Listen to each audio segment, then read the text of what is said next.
Um dos terrores dos alunos nas provas do Enem e do vestibular são as soluções. Nessa primeira aula eu te mostro a parte de soluções com alguns conceitos super legais que você pode encontrar nessa prova e a parte de solubilidade.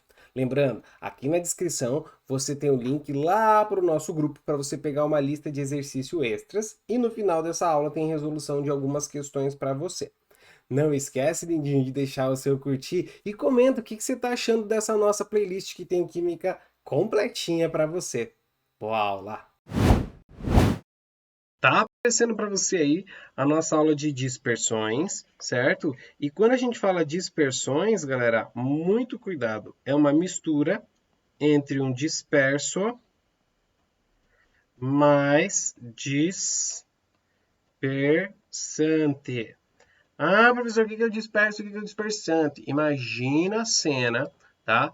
Você naquela aula em que você tá aqui, ó, viajando, você tá disperso, certo? E quem tá te dispersando? A aula. Então, se eu vou imaginar água e sal, o sal fica perdidaço na água. Então, o sal é o disperso e a água é o dispersante. Beleza? Não tem como errar, galera. É sucesso. Beleza. E aí, a ideia é o seguinte: dependendo do tamanho desse disperso, nesse dispersante, nós temos três possibilidades de dispersão. A primeira, talvez, eu sempre falo para os alunos assim, ó, é uma das que você mais conhece, ao mesmo tempo menos conhece. São os chamados coloides. Quem quer se aprofundar um pouco mais em coloides, eu vou deixar para vocês aí um artigo para você dar uma olhada, para você melhorar um pouco mais a sua aula de coloides. Fechado? Beleza. Quando a gente fala de coloides, galera, a ideia é o seguinte, tá? O disperso, o disperso tem tamanho entre 1 nanômetro e 1000 nanômetros. A ideia é que eu não consigo distinguir a olho nu, mas se eu estiver usando um microscópio, eu consigo ver o nosso querido coloide, tá? Eu consigo ver o disperso no microscópio. Então, quando eu estou falando de um coloide, eu estou falando de leite, creme de leite, gelatina, ketchup, fumaça, névoa, o próprio vidro, álcool em gel, tá? E isso tudo é uma mistura heterogênea. O sangue, mistura heterogênea, tá? O que que acontece, galera? O legal do nosso coloide é que se ele tiver uma estabilidade certa, ele não decanta, não sofre decantação, tá? Mas eu posso separar por filtração, não decanta, mas separa por filtração, que é o caso que acontece, por exemplo, a fumaça das chaminés das indústrias, tá? Eu tenho lá o disperso sólido num dispersante gasoso, a fumaça, o sólido vai ficar retido entre 1 e 1000 nanômetros nesse filtro, certo? Essa partícula sólida, filtração ou por centrifugação, que é o que acontece no sangue. Centrifugação. Beleza? Pode acontecer se não tiver estável de decantar, mas coloides estáveis não decantam. Fechou? E o mais legal é que eles podem causar o que nós chamamos de efeito Tyndall. Efeito Tyndall, galera, é o que acontece quando eu jogo luz, tá, num coloide e a luz espalha e tem um aspecto turvo. Então, por que você consegue ver a fumaça que está no ar? Efeito Tyndall. A luz vem e não consegue passar totalmente, ela se espalha, tá? Naquele filme de espião que você tem lá, o espião jogando uma fumaça para conseguir ver os lasers, né, do corredor antes de chegar no cofre. Tudo isso é efeito Tyndall. Beleza? Então, cuidado com os coloides. Muitos coloides apresentam um movimento que nós chamamos de movimento browniano. que é, não estou com ele aqui, com o álcool em gel, a gelatina fica... Fechou? Mas o efeito Tyndall, esse curvamento, essa característica que você vê é o mais importante dos coloides. Vou deixar um vídeo, talvez você já tenha visto lá no meu canal do YouTube, de efeito Tyndall para você ver como é que funciona. Boa. Segunda possibilidade que nós temos aí para dispersões é a nossa querida suspensão. A suspensão, galera, o disperso é maior que 1000 nanômetros, tá? Disperso maior que 1000 nanômetros. Disperso maior que 1000 nanômetros. Então, ele é muito grande. Eu consigo distinguir quem é o disperso e quem é o dispersante. Então, nós vamos ter aqui uma mistura heterogênea. Certo? Heterogênea. E sofre decantação, porque está tão grande, tá? Tá tão grande o tamanho do disperso que ele decanta. Decantação. Sofre decantação, decanta. Beleza? Então, cuidado. Os coloides estáveis não decantam, mas separa por filtração e centrifugação. A suspensão decanta. Dá para separar por filtração também, dá para centrifugar também, tá? Mas a ideia é o tamanho, fica tão maior, tão grande o disperso que desce. Já vou fazer um exemplo da vida para você. Terceiro caso é a nossa solução. A solução para o nosso povo eu vou dar. Certo? A solução, o disperso, galera, é muito pequeno. Tá? O disperso está menor que 1 nanômetro. Então, eu não consigo ver esse disperso nem com microscópio. Então, a mistura vai ser uma mistura o quê? Homogênea. Tá? Uma mistura homogênea. Então, algumas provas, inclusive, vão tratar a solução como sinônimo de mistura homogênea. E solução, galera, não é só sólido no líquido. Pode ser líquido no líquido, como o álcool dissolvendo na água. Pode ser sólido no sólido, como é o caso das ligas metálicas. Então, fique atento com isso. Tá? Um exemplo bem bacana para você fazer é pega uma vasilha, uma panela com água e coloca a colher de açúcar.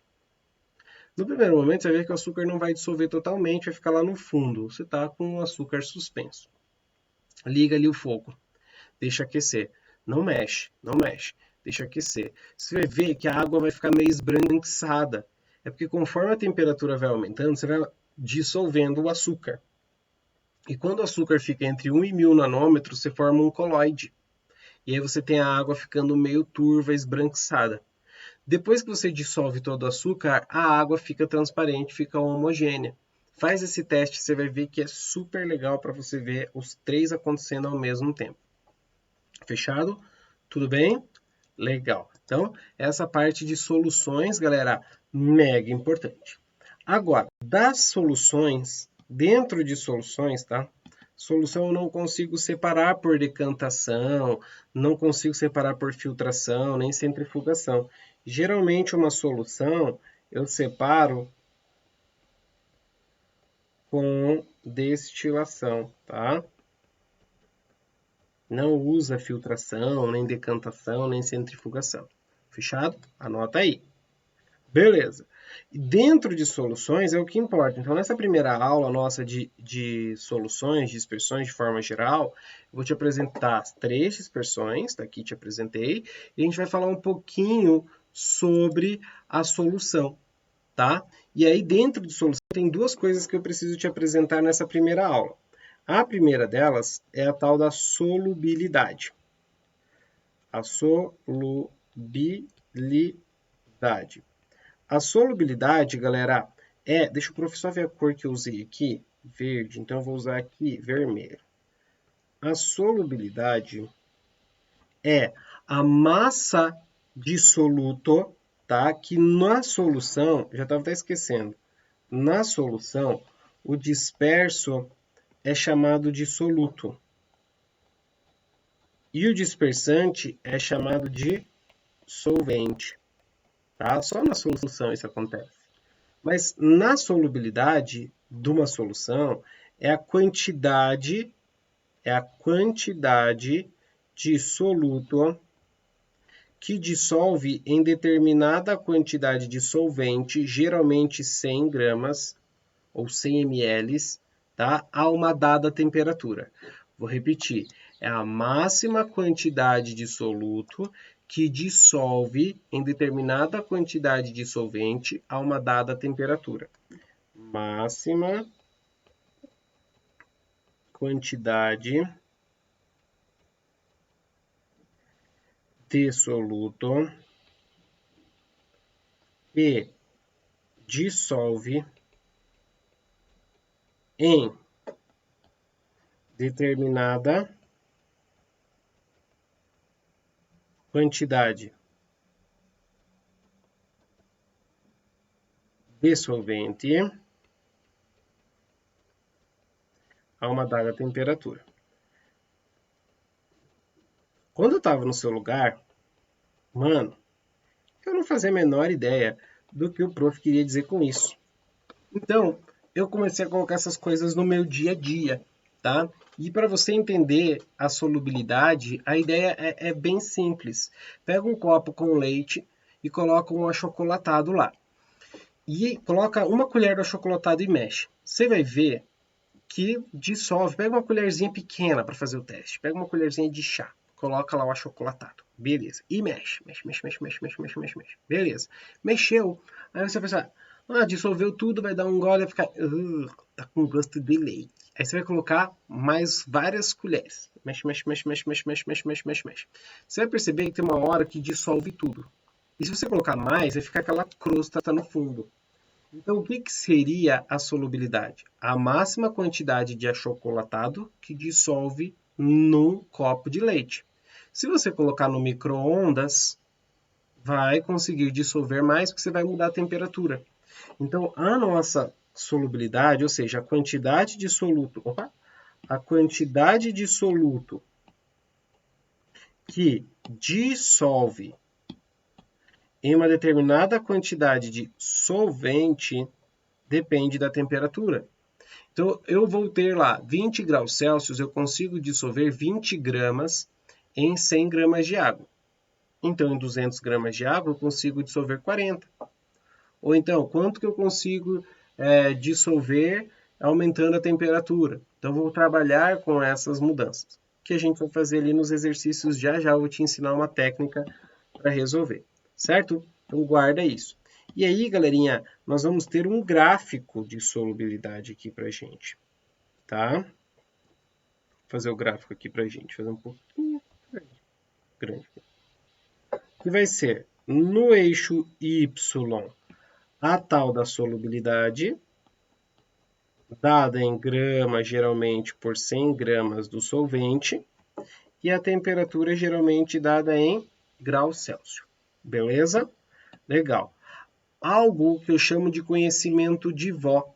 Muita gente acha que a solubilidade sempre aumenta com o aumento da temperatura. Sempre dissolve melhor com o aumento da temperatura. Não.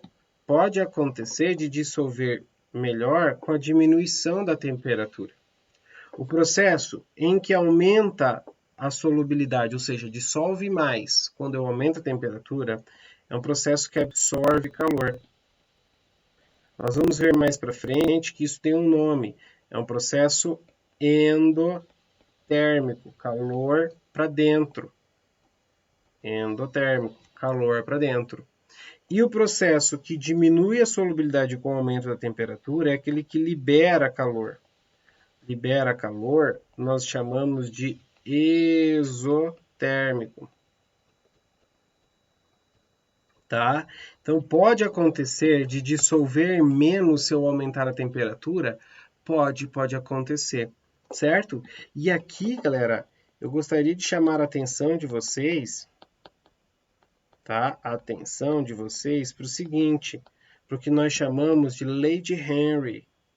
Lei de Henry, que é o seguinte, que é a solubilidade de gases em líquidos, que é o que explica a água o gás do refrigerante, é o que explica o gás da água com gás, tá?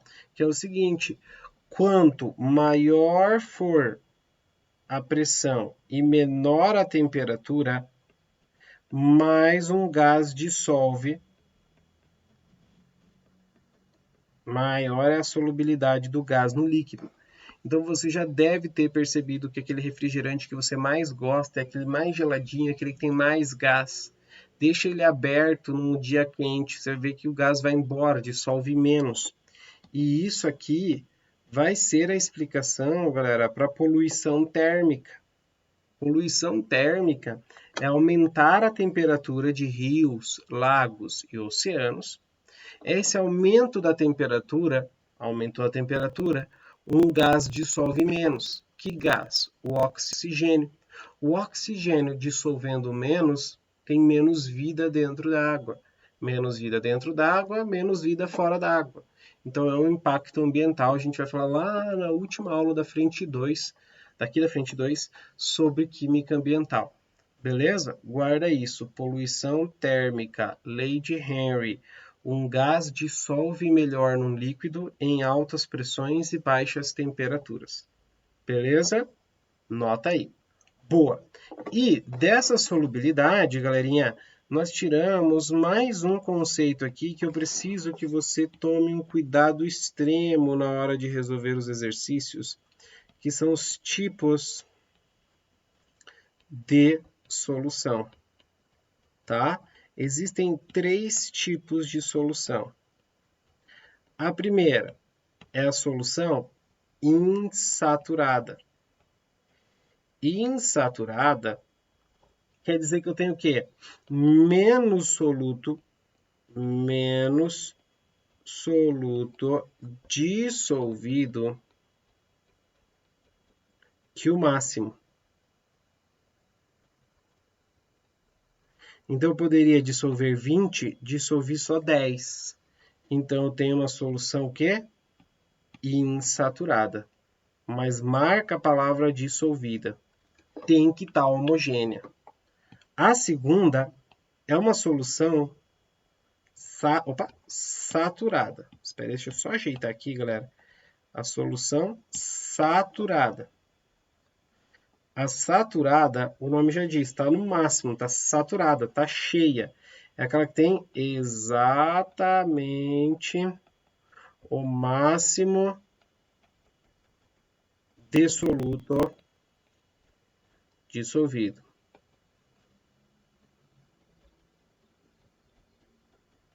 Beleza? Exatamente o máximo de soluto dissolvido.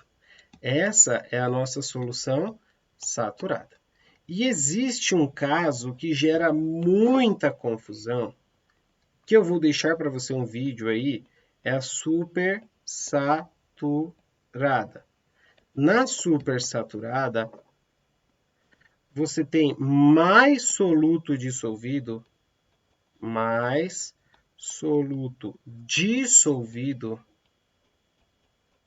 que o máximo. Isso você só consegue fazer em alguns casos, tá? Com variação de temperatura, e a supersaturada é uma solução instável. Por favor, tá? Não confundir supersaturada com saturada com corpo de fundo. Quando você faz lá, coloca um copo com água, coloca um monte de sal e o sal não dissolve mais, a solução água-sal ficou saturada e formou o corpo de fundo. Isso não é uma supersaturada. Uma supersaturada é eu mexer na temperatura, conseguir dissolver mais do que eu conseguiria, resfria e ainda está homogênea. Por favor, a melhor forma de você entender uma solução supersaturada é assistir o vídeo que eu vou deixar para você aí lá do YouTube. Beleza? Não confundir com saturada com corpo de fundo. Beleza? Show! E aí, vamos lá resolver alguns exercícios para essa nossa aula. Galera, nos encontramos na próxima aula. Valeu, tchau, tchau! Bora lá então, galera, para começar aqui, ó, uma questãozinha de coloides da UEM, tá? Uma decorebinha pra gente saber o tipo de coloides. A gente não viu na aula, mas eu vou deixar para você uma tabelinha aí embaixo, tá? No artigo que eu comento lá na aula também tem essa tabela que você pode ver os tipos de coloide aí, beleza? Então só, ele fala assim, ó. Assinale a alternativa correta. Nevoeiro, shampoo e leite são exemplos de substâncias no estado coloidal. Até aqui tá verdade. Classificados como aerosol. Não, galera. O aerosol, ele pode ser de dois tipos. Ele pode ser sólido, quando o disperso é sólido e o dispersante é um gás. Exemplo, a fumaça, tá? E pode ser líquido, quando tiver o disperso líquido no dispersante gás, que é o que acontece com o nevoeiro. Então, o nevoeiro é um aerosol. Agora, o shampoo e o leite não. O leite é uma emulsão, tá? O leite é uma emulsão. Já o shampoo é um gel. Então, emulsão e um gel. Deixa eu só apagar aqui rapidinho. Aí. Gel e aqui um emulsão. Assim como a maionese é uma emulsão, tá? Então essa é a ideia quando a gente está falando de leite. Manteiga, maionese são exemplos de emulsão. Fechou. B. Leite, maionese e pedra-pomes são exemplos de substâncias do estado sólido classificadas como emulsões. Putz, o leite e a maionese são emulsões. Até aqui estava até verdadeiro. O problema é a pedra-pomes. A pedra-pomes é aquela que você conhece quando você tem... Antigamente se usava para esfregar os pés, sabe? Usada como lixa de pé, uma galera usava para tomar banho, que é uma pedra só, é um sólido, mas tem uns buraquinhos de ar, parece até uma massa de pão que tá com um ar no meio. Então você tem o que? Um gás disperso num sólido, certo? Eles chamam isso de espuma sólida. É como o isopor. O isopor é uma espuma sólida. Então, falsa, a letra B não é a resposta. Letra C. Geleia, shampoo e chantilly são exemplos de espumas.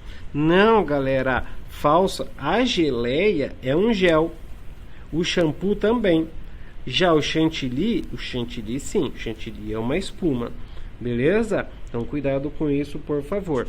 É uma espuma agora, onde eu tenho um dispersante. O dispersante agora é o sólido e o disperso é o gás, beleza? Cuidado. Letra D.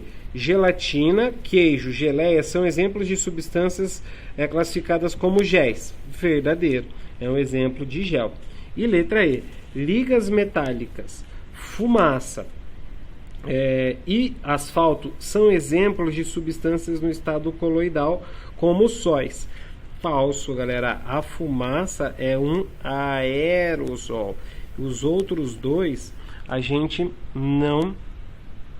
As ligas metálicas, pra gente, são considerados sóis, assim como o asfalto. Fechou? Beleza. Questãozinha difícil de decoreba aí da prova da UEM. Só você acerta, porque só você viu essa classificação. Não esqueça de ler o texto que eu deixei para vocês. Boa. 2.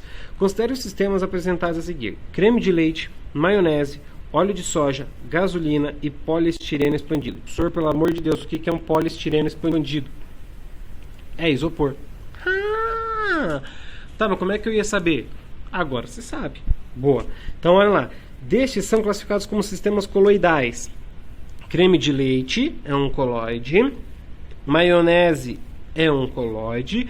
Tanto o creme de leite como a maionese são considerados emulsões, tá?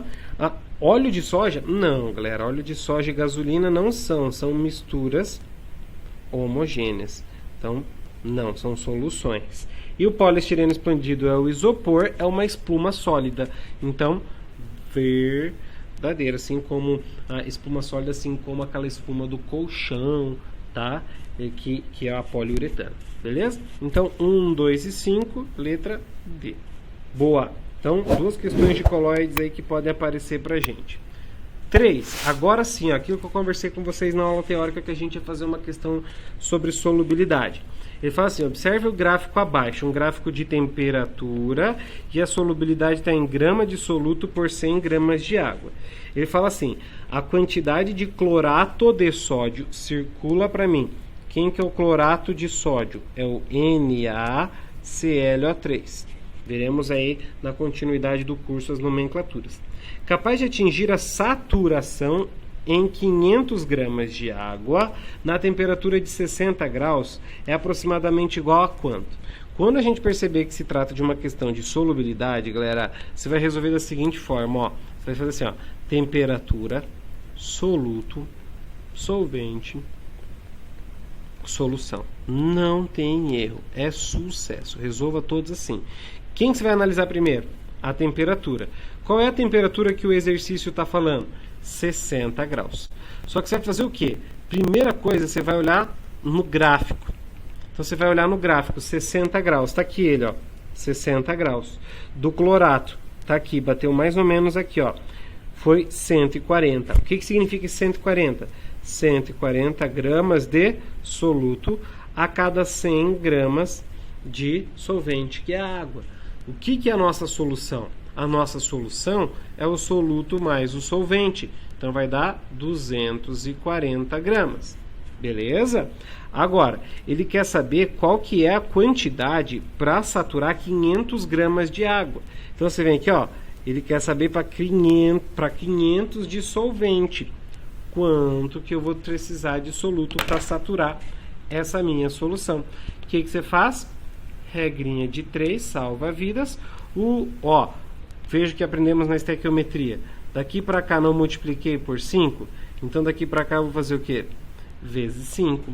Então quanto que dá 140 vezes 5? 700. Beleza? Então resposta, letra E. Feita essa questão, vamos para a próxima. Ah, prof, não tenho certeza se eu entendi. Então vamos embora. Vamos para a próxima. Ele fala assim, ó. Uma solução contendo 14 gramas de cloreto de sódio dissolvidos em 200 ml de água foi deixada em um frasco a 30 graus. Após algum tempo, começou a cristalizar o soluto. Então, o que aconteceu? A água começou a evaporar e aí começou a formar corpo de fundo. Qual o volume mínimo de água que deve ser evaporado quando se iniciou a cristalização?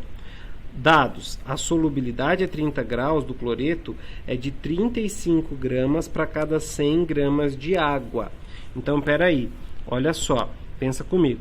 Temperatura, soluto, solvente, solução. Certo?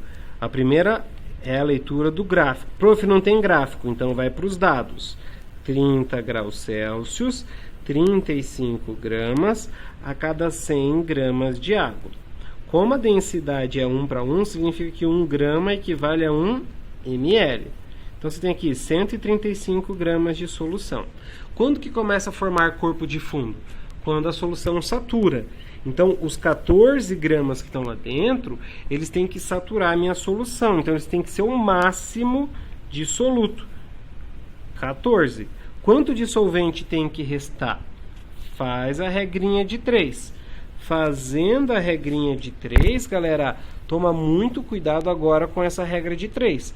Por quê? Porque o 14 é o máximo de soluto que você tem que ter dissolvido. Quanto de água você precisa ter para dissolver? 40. 40 gramas de água para dissolver 14. Muita gente vai lá e marca a letra B. Não, 40 gramas de água é o máximo, é o mínimo de água para dissolver 14 gramas. Mínimo para dissolver 14 gramas de soluto. Só que ele quer saber o quanto aproximadamente em ml de água evapora. Então eu tinha 200 ml de água, ela foi sendo evaporada. Tem que sobrar 40 gramas, também conhecido como 40 ml. Então, para sobrar 40 ml, tem que ter evaporado quanto? 160. Evapora quanto? O que você tinha menos o que sobrou. 160 ml. Beleza? Show! Lembrando, depois que você assistir essa aula, você vai pegar essa lista de novo, vai tentar resolver sozinho, e aí vai assistir essa aula. Se ficar alguma dúvida, ou mandar lá no nosso grupo do Telegram. Beleza? Show, galera! Vamos lá. Questão de número 5. Diz assim, ó. 160 gramas de uma solução aquosa saturada de sacarose a 30 graus são resfriados para zero. Quanto de açúcar cristaliza? Então, eu mudei a temperatura. Eu estava numa temperatura e agora eu mudei. E eu quero saber, quando diminuir, quanto que vai formar de corpo de fundo. Então, como é que a gente resolve? Do mesmo jeito. Temperatura, soluto, solvente, solução. O que eu vou analisar primeiro? A temperatura que ele falou primeiro, 30 graus. Só que aonde? Na tabela. 30 graus, ele consegue 220 gramas de soluto a cada 100 gramas de água, que é o solvente, formando 320 gramas de solução. Certo? Legal. Só que ele não tinha 320 gramas de solução. De solução ele tinha 160. E aqui é um erro muito comum, galera, que o pessoal coloca esse 160 no lugar do soluto. Não é. Esse 160 é da solução. E agora eu vou descobrir quanto de soluto e quanto de solvente eu tenho a 30 graus. Veja, daqui para cá, ó, da primeira linha para a segunda, eu dividi por 2. Então eu vou dividir por 2 todo mundo. Vai ficar 50 gramas de solvente e 110 gramas de soluto. Essa é a minha solução que ele está falando no exercício. 110 de soluto mais 50 de solvente, certo? Beleza, ele diminuiu a temperatura e vai formar corpo de fundo. Quando eu formo o corpo de fundo, a quantidade de soluto dissolvido muda. O que não muda, galera, é a quantidade de água, de solvente. Então, o que eu vou fazer? A mesma coisa, temperatura, soluto, solvente, solução, só que agora para 0 graus Celsius, que é a nova temperatura. A 0 graus Celsius, eu consigo dissolver 180 gramas de soluto a cada 100 gramas. 180 gramas a cada 100 gramas. E vou formar 280 gramas de solução. Um erro muito cometido é que a galera pega esse 160 e coloca aqui embaixo e faz de novo a regra de 3. Errado. O que acontece? Se eu vou mudar a quantidade de soluto que vai dissolver, a massa da solução também muda. Porque a massa da solução depende da quantidade de soluto dissolvido. Então, a única coisa que mantém constante nessa mudança de temperatura é a quantidade de solvente, que continua 50 gramas. E aí, agora sim, a gente vai fazer aqui Z e A. Como? Regra de 3, aqui, ó. Ou, você percebe que daqui para cá dividiu por 2, você vai dividir por 2 todo mundo. Certo? Fazendo isso, galera linda, o nosso Z aqui vai dar 90 e a nossa solução vai dar 140. Perceba que a massa da solução aqui, ó, mudou de 160 para 140, diminuiu 20 gramas. E perceba que a massa do soluto diminuiu 20 gramas também. Por que isso aconteceu? Porque ao diminuir a temperatura, eu consigo dissolver menos soluto. Sim, e quando eu vou dissolver menos soluto com esse aumento da temperatura, com essa diminuição da temperatura, esses 20 gramas vão para o corpo de fundo. Então, como é que você descobre o corpo de fundo? É o que você tem dissolvido na temperatura maior, menos o que está dissolvido na temperatura o quê? Menor. Então, você vai fazer a continha, ó. Estava dissolvido 110 na temperatura maior e agora está dissolvido 90 na temperatura menor. 20 gramas de corpo de fundo. Resposta certa? Letra A. Beleza? Uma questão difícil. A prova da UEPG cobra bastante esse tipo de questão. A prova da Federal do Paraná já trouxe com muita frequência. Agora deu uma parada, mas pode voltar a cobrar, nada impede. Beleza? Boa, galera. Simbora. Vamos para a próxima. Vamos tentar ver se a gente pegou essa brincadeira aí, ó. Tem-se 540 gramas de uma solução aquosa de sacarose saturada sem corpo de fundo a 50 graus. Qual a massa de cristais que se separam da solução quando ela é resfriada para 30? Perceba, eu mudei de 50 para 30. O que ele quer dizer com cristais que se separam na solução? Ele quer saber a massa do corpo de fundo. Então vamos fazer a brincadeira seguinte, pausa esse vídeo, tenta resolver e depois dá play. Tenta resolver igual a gente resolveu a questão 5 e depois dá play. E você vai ver eu resolvendo, beleza? Então tá, ó, vamos lá, como é que a gente resolve? Temperatura, soluto, solvente, solução. Primeira temperatura, estava 50 graus Celsius. Então, 50 graus Celsius. Vou analisar os dados que ele me deu. A 50 graus Celsius, 260 gramas para cada 100 gramas. Então, minha solução vai ter 360. Mas o exercício falou que a solução tinha 540 gramas. Quanto eu tenho de soluto? Quanto que eu tenho de solvente nessa solução? Beleza? Legal. Fazendo a matemática, a gente vai ter aqui 150 gramas de solvente. Como é que eu sei? Ó, fiz a regra de 3.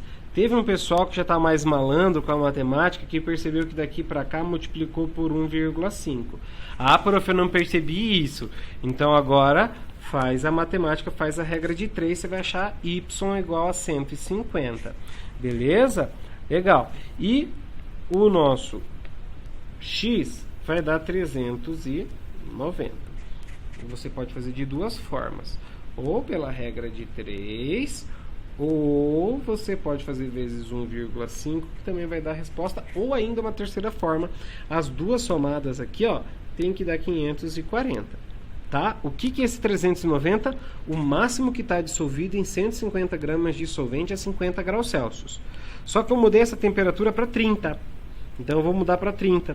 A 30, segundo o exercício, eu consigo dissolver só 220 gramas a cada 100 gramas, ficando com 320 gramas de solução. Lembra, se vai formar corpo de fundo, a quantidade de soluto dissolvido e a solução mudam de valor. O que não muda é a quantidade de solvente. Então aqui, ó, 150 continua o mesmo. Eu vou calcular esse Z e esse A, fazendo as regrinhas de 3. Sim? Faz sentido isso que eu estou falando? Legal. Então você vai fazer como? Vai pegar vezes 1,5, porque aqui multiplicou por 1,5, ou vai fazer regra de 3. Você vai encontrar esse Z de baixo, 330. E o A, que é 480 gramas. Beleza? Quanto que eu tenho de corpo de fundo? Vamos ver se você entendeu a brincadeira. O corpo de fundo vai ser o que você tinha dissolvido na temperatura maior menos o que você tem dissolvido na temperatura menor. Isso vai dar 60 gramas de corpo de fundo. Resposta letra E. Show? Tudo bem? Acertou? Ótimo. Tenta resolver os exercícios que eu deixei agora propostos para vocês. E aí, qualquer dúvida, você entra em contato com a gente lá no grupo, em qualquer lugar. Beleza? Vambora, galera!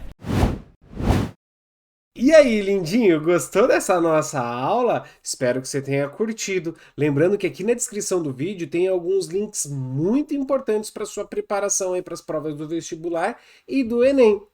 A gente se encontra na próxima aula. Valeu, tchau, tchau!